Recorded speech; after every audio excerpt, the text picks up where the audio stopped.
اگر کسی نے جماعت میں صف مکمل ہونے کی صورت میں پچھلی صف میں اکیلے کھڑے ہو کر نماز ادا کی تو کیا اس کی نماز ہو جائے گی یا نہیں؟ ہم نے سنا ہے کہ ایسی صورت میں آگے والی صف میں سے کسی نمازی کو کھینچ لینا چاہیے، اکیلے کھڑے نہیں ہو سکتے۔ اس بارے میں شرعی حکم کیا ہے؟ بسم اللہ الرحمن الرحیم۔ الجواب بعون الملک الوہاب۔ اگلی صف میں جگہ ہونے کے باوجود پچھلی صف میں کھڑے ہو کر نماز پڑھنا مکروہ تحریمی و گناہ ہے، البتہ اگر صف دونوں کونوں تک مکمل ہو چکی ہو تو بہتر یہ ہے کہ پچھلی صف میں تنہا نماز شروع نہ کرے بلکہ رکوع تک کسی کے آنے کا انتظار کرے۔ کوئی آ جائے تو دونوں مل کر صف بنا لیں۔ اگر کوئی بھی نہ آئے اور رکعت فوت ہونے کا خوف ہو تو اگلی صف میں قریب سے کسی نمازی کو کھینچ لے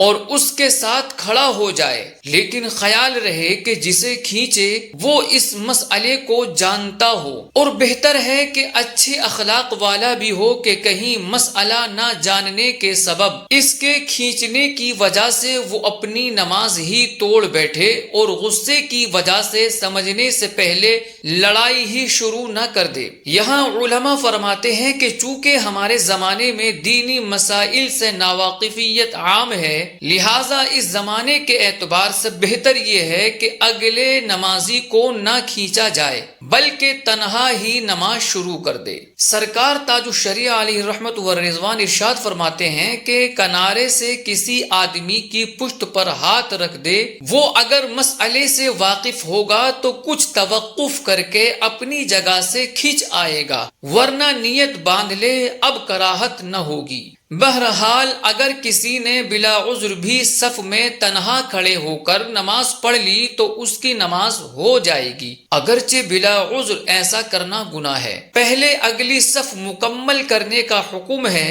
چنانچہ نبی کریم صلی اللہ علیہ وسلم نے ارشاد فرمایا کہ پہلے اگلی صف مکمل کرو، پھر اسے جو اس کے ساتھ ملی ہوئی ہے، پس جو کمی ہو وہ آخری صف میں ہو۔ مصنف ابن ابی شیبہ میں ہے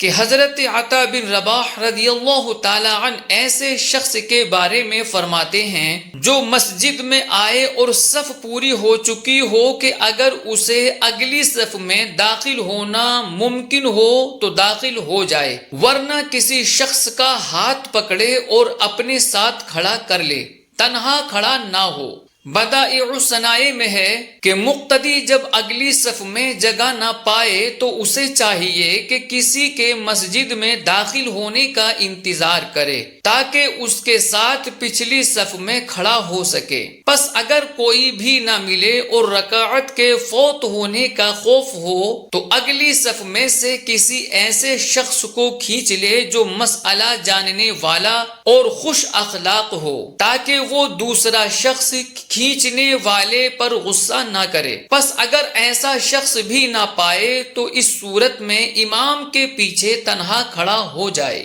مجمع الانہر میں ہے کہ لیکن ہمارے زمانے میں جہالت عام ہونے کی وجہ سے اولا یہ ہے، یعنی بہتر یہ ہے کہ نمازی اکیلا کھڑا ہو جائے کہ کہیں ایسا نہ ہو کہ کسی کو کھینچے تو وہ اپنی نماز فاسد کر دے۔ فتاوی فقیہ ملت میں اسی طرح کے سوال کے جواب میں ہے کہ اگر پہلی صف پر یعنی مکمل ہو چکی ہے تو آنے والا شخص دوسرے کے آنے کا انتظار کرے، اگر کوئی نہیں آیا اور امام رکوع میں چلا گیا تو وہ صف اول سے جو اس مسئلے کا جانکار ہو کھینچ کر دوسری صف میں اپنے ساتھ ملا کر کھڑا ہو جائے، اور اگر ایسا شخص نہیں جو اس مسئلے کا جانکار ہو تو وہ اکیلے امام کی سیدھ میں کھڑا ہو سکتا ہے، اور اگر بلا عذر بھی اکیلے کھڑا ہو جائے تو بھی نماز ہو جائے گی۔ واللہ اعلم تبارک و تعالی ورسولہ اعلم صلی اللہ علیہ وسلم۔